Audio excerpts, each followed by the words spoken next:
Vande Krishna Foundation presents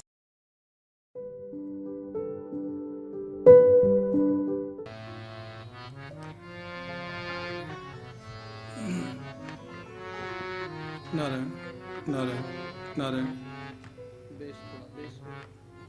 Naren, Naren.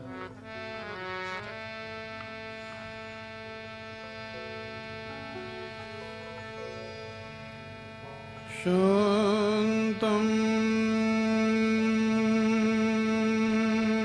Shashvatam Aprameyam Anagham Nirvana Shanti Pradam Brahma Shambha Phanindra Sevya Manisham Vedanta Vedyam Vibhum Ramakhyam Jagadeshwaram Sarguram Maya Manusham Harim Vandeham Karunakaram Raghuvaram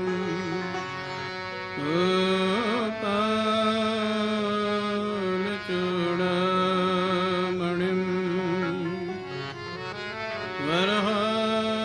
Varahapidam Natamarvapu Karunayo Karnikaram Vivratavasah Kanakakapisham Vaijayantim Chamalam Randhrana Veno Radhara Sudhaya Purayan Gopavrindai Vrindaranyam Swapadaramanam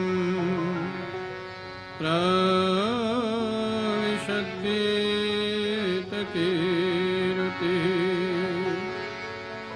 Bhavani Shankaro Vande Shraddha Vishvasharupino Yabhyam Vina na Pashyanti Siddha Svantastamishwaram Manojavam Marutatullavegam Jitendriyam Buddhimatam Varishtham Vatatmajam Vanarayuthamukhyam Shri Ramadutam Sharanam Prapadde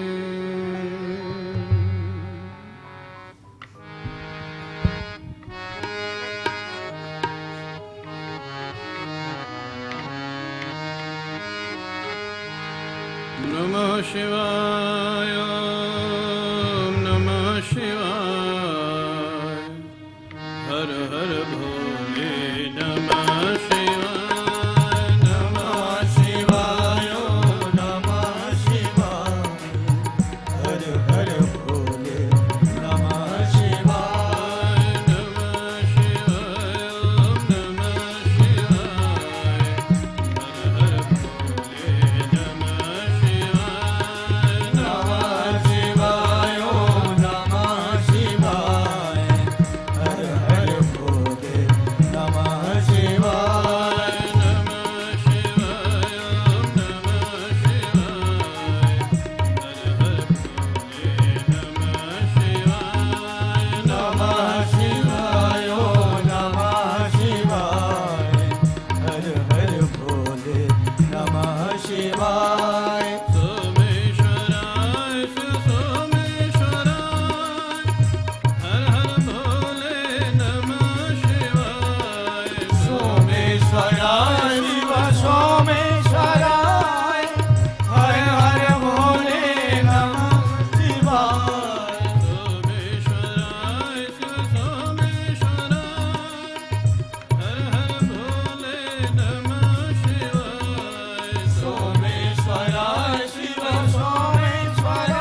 नमः शिवाय रामेश्वराय शिव रामेश्वराय हर हर भोले नमः शिवाय रामेश्वराय शिव रामेश्वराय हर हर भोले नमः शिवाय रामेश्वराय शिव रामेश्वराय हर हर भोले नमः शिवाय रामेश्वराय शिव रामेश्वराय हर हर भोले नमः शिवाय नमः शिवाय जय हो नमः शिवाय नमः शिवाय ओम नमः शिवाय हर हर भोले नमः शिवाय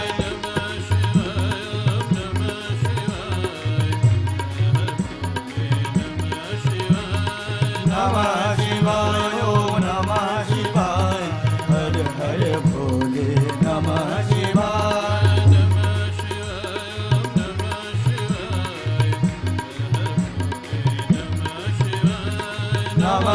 शिवाय ओम नमः शिवाय हर हर भोले नमः शिवाय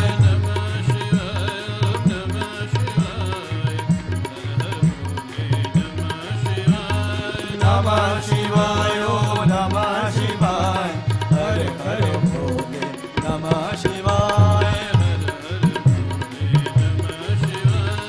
हर हर भोले नमः शिवाय हर हर भोले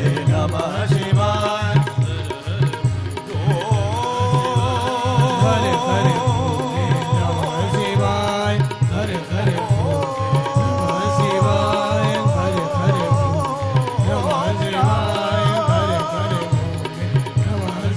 शिवाय हर हर भोले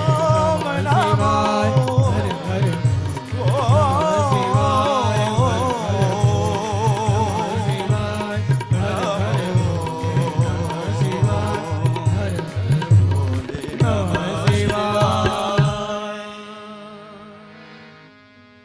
बोले सियावर रामचंद्र भगवान की जय उमापति महादेव की जय पवन सुत हनुमान की जय नमः पार्वती पतये हर हर महादेव।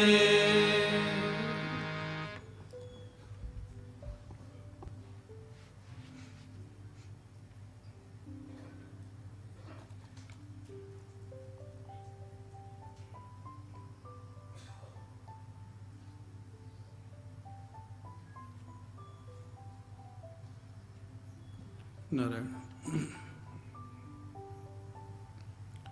परम पूज्य प्रातः स्मरणीय श्री सद्गुरुदेव भगवान के श्री चरणारविंदों में साष्टांग प्रणाम।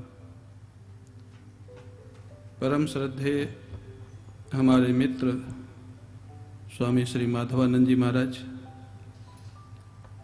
समादरणीय श्री झुंझुनवाला जी, आदरणीय डॉक्टर राजपूत, आदरणीय भारुका जी, आदरणीय लाहौटी जी, आदरणीय मारू जी, सम उपस्थित सत्संग प्रेमी सज्जनों, भक्तिमती माताओं, हम सभी लोग अनेक वर्षों से, जैसा भी हमारे प्रिंसिपल साहब ने बताया,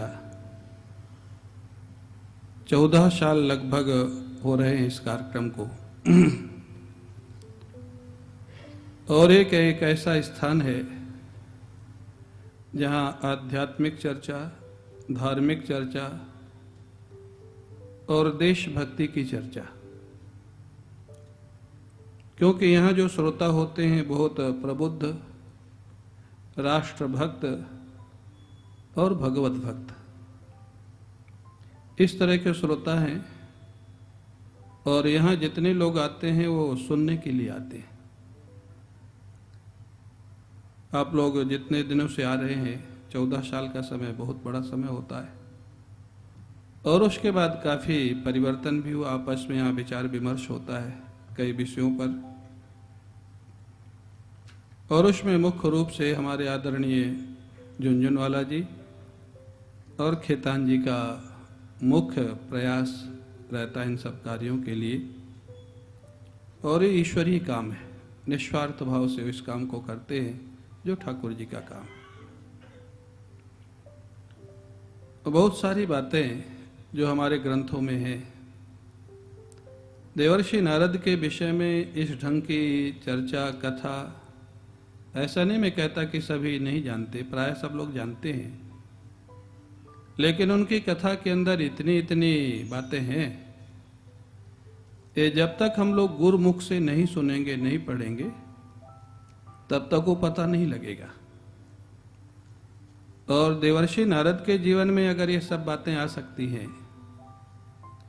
इतना स्वाभिमान, और उसके बाद इतना कहें विवाह की लालसा, और विवाह नहीं हुआ तो भगवान के ऊपर इतना क्रोध। किसी ने आज मेरे से कहा कि आपने तो कहा कि सब कुछ भगवान की इच्छा से ही होता है, तो ये भी भगवान की इच्छा से हुआ? मैंने कहा हुआ, भगवान की इच्छा से हुआ, लेकिन दोनों पक्ष अलग अलग है। हमेशा बहुत सावधान रहना चाहिए। कर्म सिद्धांत की थ्योरी अलग है और भक्ति सिद्धांत की थ्योरी अलग है, और 80% से ज्यादा लोग कर्म सिद्धांत में, ये ध्यान रखना चाहिए। उसमें कभी कभी अपनी बुद्धि का व्यक्ति चतुराई कर लेता है, जब गलती हो जाए तो भगवान की इच्छा, और अच्छा हो जाए तो हमारा प्रयास, ये चतुराई। अगर आपको गलती में भगवान की इच्छा देखती है तो आपकी अच्छाई में भी भगवान की इच्छा दिखनी चाहिए। या ऐसे कहें, ऐसे अगर समझ में ना आवे, अगर आपने किसी को गाली दे दिया और उसने कहा तुमने गाली क्यों दिया, वो कह सकता है स्वामी जी ने बताया था सब कुछ भगवान की इच्छा से ही होता है, तो गाली भी भगवान की इच्छा से ही दी होगी, मान लिया। लेकिन गाली के बदले अगर सामने वाले ने आपके 2 थप्पड़ मारा, उसमें आपको व्यक्ति दिखा या उसमें भी भगवान की इच्छा दिखी? अगर सामने वाले ने थप्पड़ मारा उसमें भी भगवान की इच्छा दिखे, तो सोच लेना आपका भक्ति सिद्धांत बिल्कुल ठीक है, शरणागति का। और सामने वाले की गलती में व्यक्ति दिखे और अपनी गलती में भगवान की इच्छा दिखे, ये चालाकी है। भगवत गीता में दोनों सिद्धांत हैं, भागवत में दोनों सिद्धांत हैं, रामचरितमानस में दोनों सिद्धांत है, कर्मण्येवाधिकारस्ते मा फलेषु कदाचन, ये भी भगवत गीता का श्लोक है। और ईश्वरः सर्वभूतानां हृदयस्य अर्जुन तिष्ठति भ्रामयन् सर्वभूतानि, ये भी भगवत गीता का श्लोक है। एक श्लोक कहता है कर्म में तुम्हारा अधिकार है, फल में नहीं है, ईश्वर का अधिकार है। एक श्लोक कहता है कर्म और फल दोनों ईश्वर ही करवाता है। तो भाई कौन सा माना जाए? भगवान कृष्ण ही दोनों बात कह रहे हैं और भगवत गीता में ही कह रहे हैं। अधिकारी भेद। 5वीं क्लास के बच्चे के लिए अलग कोर्स होगा, 10th के बच्चे के लिए अलग कोर्स होगा, MA के बच्चे के लिए अलग कोर्स होगा। हमको अपना अधिकार देखना चाहिए। नारद जी के प्रसंग में 2-3 बात ध्यान रखना चाहिए। नारद जी ने जब समाधि लगाई, उनको काम क्रोध का प्रभाव नहीं हुआ। वहां लिखा स्पष्ट, भगवान के भक्त हैं, भगवान ने उनकी रक्षा की, प्रभाव नहीं पड़ा। लेकिन जब प्रभाव नहीं पड़ा तो उनको ये अनुभव नहीं हुआ कि भगवान ने मेरी रक्षा की। उनको अनुभव क्या हुआ? मेरी समाधि इतनी अच्छी थी कि मेरे ऊपर कोई प्रभाव, अपने कर्तृत्व का अभिमान आ गया ना।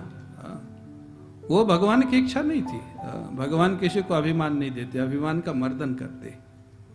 तो कर्तृत्व का अभिमान आया, एक गलती। और दूसरी गलती, भगवान शंकर की बात को भी उन्होंने स्वीकार नहीं किया। भगवान शंकर सारे संसार के गुरु हैं।